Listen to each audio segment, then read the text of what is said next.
Good evening, and thank you so much for coming tonight for a conversation with Shawna Miller, a wonderful artist who created the work in this gallery. My name is Teresa Booth Brown, and I am the Director of Education at the Aspen Art Museum. A big fan of both Shawna and the Art Base. And I have the very good fortune this evening to be the person, I guess, starting the conversation, asking some questions. Tonight's conversation will run roughly 20 minutes. So I have some conversational questions. We're going to talk about a few things, and then we'll have time for our questions and answers at the end, if that sounds good to everybody. All right? So here we go. So I talked to Shawna at the beginning about how she wanted to be introduced. And we're just going to go really simple. So Shawna is an amazing artist. You're going to learn a lot about her practice tonight. I know her because Shawna is one of the Aspen Art Museum Artist Fellows. So I've been very fortunate to be able to work with her over the last 6 months. She moved to this area 5 years ago. And you're going to learn a lot more about her practice. So that's how we're going to get started, if that sounds good. Thanks. Okay? I'm very glad to be here. And thank you all for being here as well. So I'm going to start with just a really simple little question. What is your most profound art experience? Oh, that's fun. Well, I like that you use the word experience because that is something that I'm really into. Rather than just seeing something flat or even seeing something three-dimensional in a space, I think my most profound art experiences have been, in fact, experiences. And the one that sticks out in my mind was probably, I don't know, seems like yesterday, but it's probably like 6 to 8 years ago at Art Basel Miami Beach. Is one of the satellite art fairs. And there was this little robot that interviewed you. And you could take it away, and it had the voice of a 7-year-old child. And it would record your answers. And they were really philosophical. And you'd get really emotional, like talking to this little robot.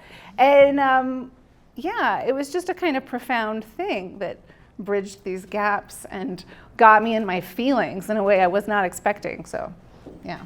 That's incredible. Yeah. Did the robot belong to the what we describe as the uncanny valley? Maybe. Does everybody know this term? Is it something that people are familiar with, the uncanny valley? So the uncanny valley is when something resembles the human face and or figure, but there's something that's off about it enough to make you uncomfortable. So things like puppets or androids, close enough to being human, but something's very wrong. But it sounds like that might have that quality. Yeah, and in this case, I think it was that slightly offness that gave you license to really share your soul. Is that what you did? Oddly. Yes. Yeah, there's a video of me out there somewhere, like answering these questions. Incredible. Yeah. And it's funny that they chose the voice of a small child because that also probably added to it. Totally. Yeah, it takes you off guard. Amazing. For sure. Yeah.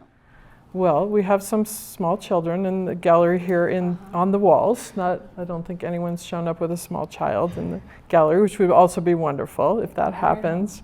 So I wanted to talk a little bit about your portraits because obviously this current body of work has a lot to do with portrait painting. So what do you need to know about a person in order to paint their portrait? I don't know. Or do you need to know anything about them? It's a good question.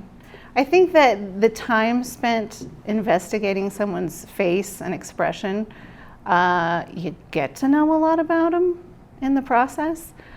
I don't know that you have to know anything. I think you come to know what you know as an artist, which is unique to the artist. Yeah. And how long did it take you to get to the point where you had this ability. So I know you've mentioned, I guess I have a little insider knowledge that I know that you haven't always worked in this exact way, but that it took you a certain number of years to learn how to do this. Can you describe that process to us? Well, I've been oil painting for 7 years. And I started specifically to do this work, not to do anything else. I just knew in my mind what it had to be, and I just went after it. And I did it alone for a long time, and then I found a teacher who helped kind of guide my process a little bit and teach me about layering oil paint and all the things there are to know. And so that was helpful. Good things to learn somewhere in there. I think that's incredible. That's a very short period of time, I think, to have this technical ability that you have achieved. So I don't know. Is it okay for me to say well done? I think it's beautiful. Beautiful. What do you think makes a portrait interesting? Gosh. For me, it's a little bit of mystery, and also I have made my portraits intentionally outward gazing because I wanted the woman to interrogate the viewer. Because to me, these portraits are about the women. They have children as these accessories almost, but it's about their experience. And so there are a lot of historical paintings of mothers and children that are very focused on the connection between the mother and the child, which is also beautiful. But it's not the primary thing I wanted to capture. So now I'm going to ask you kind of the opposite question, which is, what makes a portrait boring? I don't know. Or maybe that's not, I don't know. Is that a thing? Like, do you see a portrait and you think, ooh, missing well, I do something? actually. Yeah. Sometimes I can see portraits and find them boring. Yeah. I think if I'm not able to read emotion in the sitter, then it's a little boring. You definitely have emotion going on in here, I would say. So do you think that when you look at portrait paintings and drawings that you're looking for that, like that's a definitely signifier of success? Yes. Yes. Interesting. I mentioned a few minutes ago the uncanny valley. So I would say that your work is the opposite of that. Would you agree? I mean, I hope you wouldn't say my work is about the uncanny valley. No. Yeah, it would be the opposite, because in this case, these are all real humans who I know, who I photographed them in their spaces and worked from those photographs that I took. And so a lot has to do with the individual. So here's a question that I think is pretty interesting to ask almost any artist, but I think in this case it's extra interesting because we're talking about something that you can have an experience of, but maybe we wonder, is there a story there, or what is it? Do I need to know about this?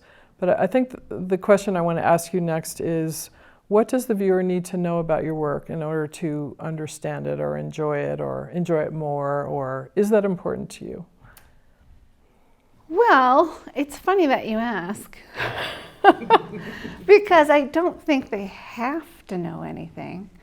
That said, I did have the artist statement put on the front wall, which I realized well into the process of the installation was not customary. It was like extra work. Thank you. Thank you for doing it. I know it was a lot. Because it was important to me. So I don't think it's necessary, but there was something about a kind of certain disclosure that was a part of the work itself. So. And what about the poem? So the poem is also some extra information or background? Yeah, or the poem is just something I came across as I was completing this body of work. I wouldn't say completing, I was probably halfway through it. And I read it and I was like, oh, that's the thing. And I just wanted it to accompany the work. What does the word hallux mean? Hallux? That's a word in the poem I noticed when I was looking at it Yeah, earlier. I don't know when you ask Does me anyone like know that. what that is?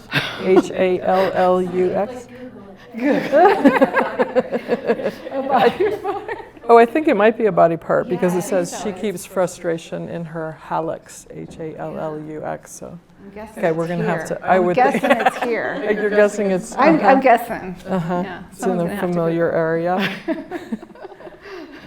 One thing that I am sort of interested in asking you about that I notice is handled in different ways in different works is the background. And so I guess I'd just like to hear how you think about the background, why it's depicted in different ways, how important it is to you. Are the figures more important?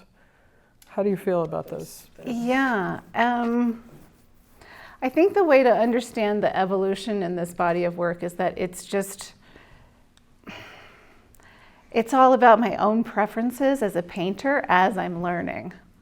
Because I don't have anyone with expectations of me. No one even knew I was making this work, so I could do whatever I wanted.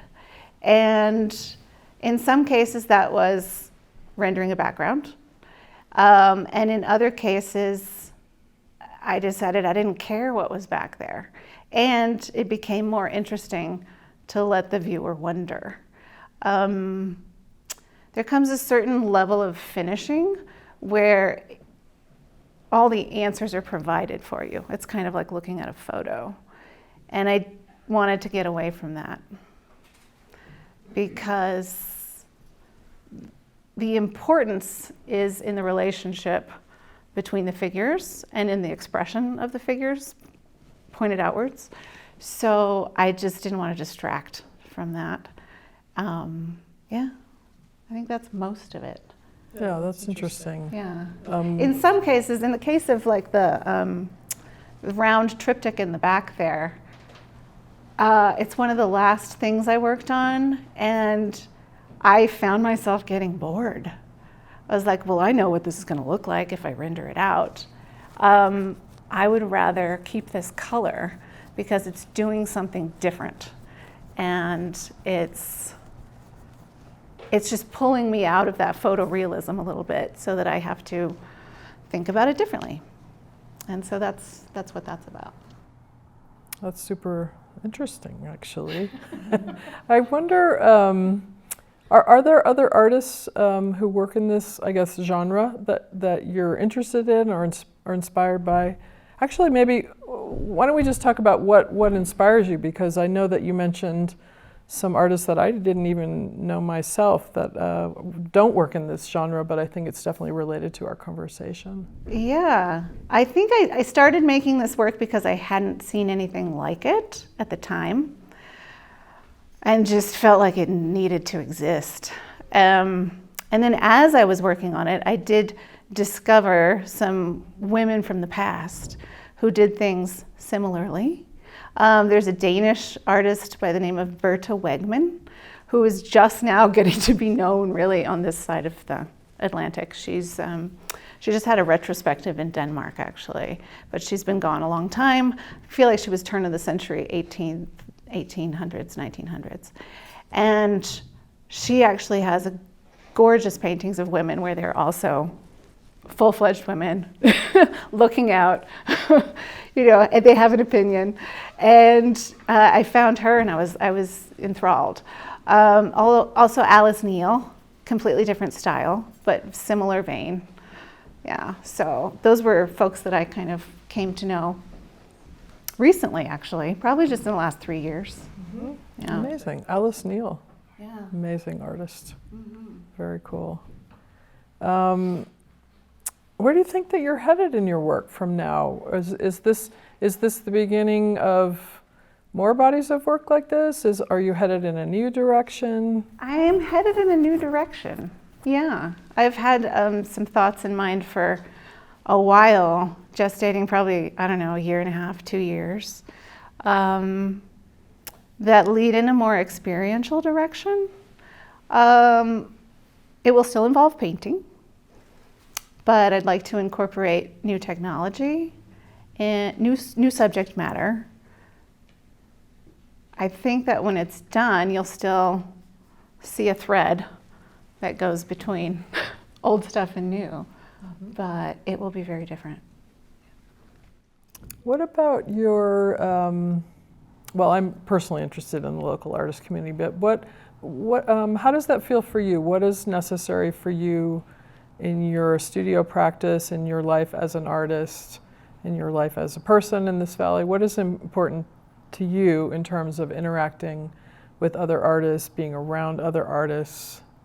Can you talk I think about it's that? super important, and that's actually why I was so happy to find the fellowship program this year. It was my first opportunity to really meet other local artists. I guess because I moved here with a really small baby. He was 6 weeks old. So there's a kind of insulation that happens with that. And then there was a pandemic. And so I remember like 2020, I was like, this is the year I'm gonna find my people. And then I just sat at home and did Zoom calls with other artists all over the country, which was also had its benefits. But I'm really happy to now know people locally and find other artists. It's awesome. Are those still artists that you keep in touch with? Some of them are, yeah. Yeah, and mostly artists who work in the same medium, or Not at all. No, not at all. Interesting. Yeah. How is that in a? I guess in what's often thought of as a very traditional genre, what is it that you learn from other artists working in different ways? So I guess what I'm saying is that we often think of people working in the area of portrait, or something where you're doing representational work. It's of the human figure, that it has a certain outcome, or you think a certain way. Thus the traditional. But how does that work in conversation with artists who don't work that way? What are you gaining? What are you learning about? Or maybe you're just not feeling alone. I don't know. I think sometimes it's just conversation that has to do with art practice in general, because it can be a really lonely endeavor.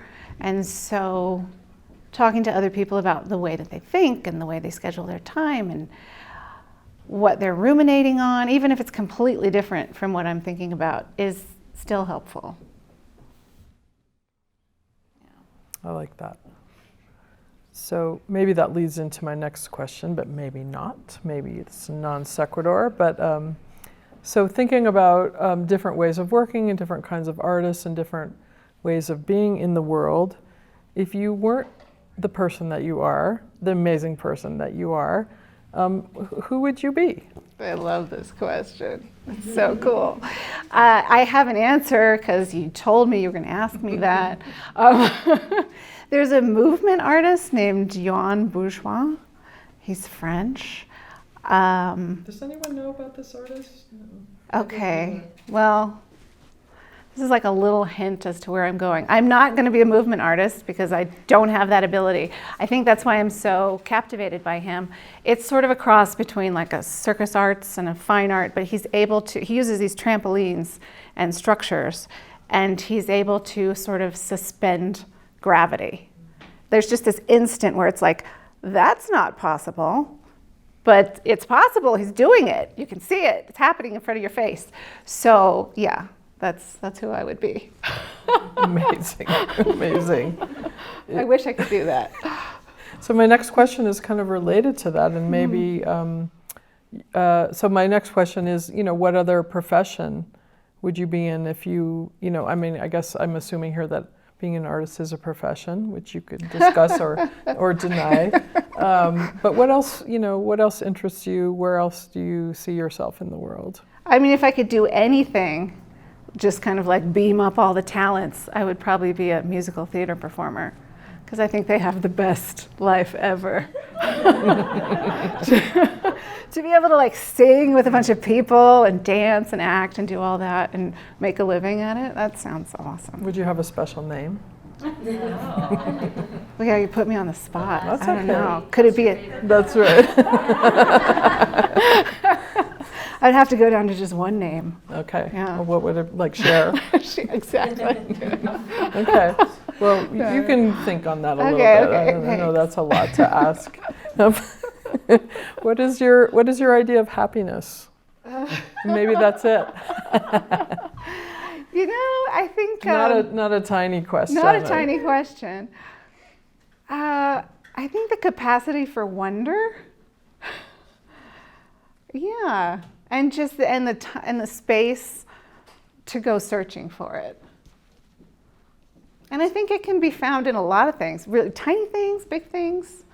Just wonder. And where do you see that in this work? The Just to fact bring that it back. exists. That's right. Yeah. That's right. Yeah. That's right. Exactly. I think any mom who makes artwork should receive a Nobel Prize automatically. So well done. Thanks. Nice. And here's something I think which we talked about, which I think is kind of fun. What is your favorite quality in art that you look at, or in artists that you enjoy or meet? Like, what quality do you admire? What would you say that's a quality I admire? Oh, in artists? artists, I would say I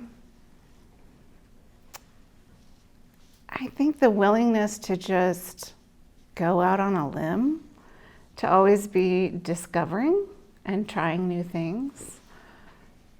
I love that. Nice. Yeah. Not sensing limitations, but actually, you know what I love is people who can take something that seems very limited and make it limitless. What would be an example of that? Um, And maybe the artist you just mentioned is an example of that. Sure, I think lots of people do it. I know a fiber artist who inspires me in that way. Yeah, she'll use steel wool and like crochet it into knit. That's the word. Knit it. I don't know. I don't do any of those things. Not yet. Probably never. We'll see. Yeah. But just, yeah, finding new meanings in old things, and I think it's interesting. New meanings in old things. I like that. And what fault do you have the most tolerance for in artists? Oh. That's like a double-edged question there. So Yeah. what is the fault, and what do you tolerate? You know, I guess when things are sort of overly academic, I'm like, but also, okay. You know, like I understand it. Yeah. Makes sense, but you don't love it? Well, or it could be great, like, you know, fundamentally well executed. Maybe lacks a little soul, but I still respect like the time and just the time and effort that goes into learning a technique and producing it. So I think that's an important quality of your work, because clearly there is serious time and effort that's gone into your work. Does that kind of, I don't know what, like that grit or that tenacity, sticking with something, where does that fall in your practice? I mean, in and of itself, is that important, or is it the means to the end that you're talking about? It was very important, because to me it was a means to an end, in the sense that I think the first 3 or 4 years of my painting was like really banging my head against the wall some of the time, and developing a next level patience with myself. So, and then at some point I kind of turned a corner and it all became easier, but I had to get through that hard part first. What do you think happened in the part where you turned the corner? It's magic? No, it's learning to see. You just learn to see things differently than you could before. And it's just time, I think. It's just a certain amount of time and practice that is built up. Which is not something that every mom has a lot of. No, necessarily. yeah. I think I'm very fortunate in the sense that I got to do this work at all. I think there'd be a lot more of this work if there were more support for women and mothers. Yeah. Well, I think that maybe that's something worth a question or two. The feminist part of this work, how does that fit in for you? I would say both in this body of work, but also maybe moving forward. Is that something that you're interested in pursuing a little bit more, investigating that topic in a different way, or does that just belong with this particular body of work? It hasn't crossed my mind directly. That's okay. Trick question. Yeah, no, it doesn't cross my mind directly. I I think that in any work, there's the jumping off point where you think you know what you're doing. And then there's like the dark night of the soul where you're not sure. Has anyone else experienced the dark night of the soul? There's quite a few hands that went up. Yeah. And then I guess if you're lucky and you stick with it, then there's something else that comes out and you say, oh, there's another thing happening that I didn't know about. And I mean, sometimes you can stumble on that right away. Sometimes I think it takes years. Sometimes I think it takes stepping away from something you're working on and coming back. So what all of this will mean to me in 10 years, I have no idea. I know what it means now. So. Is there earlier work that you've looked back on and had that sort of shift in realization or meaning or there was value? Very little earlier work. Okay. That's okay. Okay. Yeah. All right. Well, we'll have to ask you in 10 years or something. Yeah. We'll come back here and we'll ask that question again. Right. And I have one final question, and then I think we'll open it up to questions in the audience. But what would you hope for the viewer to walk away from your work with? Like what, I mean, in terms of experience or sensation or feelings or anything? What are you, what would be the largest compliment that I say to you? Like, I saw your work and then my head exploded. Like, what is it? Well, I would like for women to feel seen. Women to feel seen. Incredible. I think that says a lot. Amazing. Yeah. Well, thank you so much for your amazing work. I think it's really Thank you. remarkable. It's nice to be here. Thank you, Art Base, for hosting it.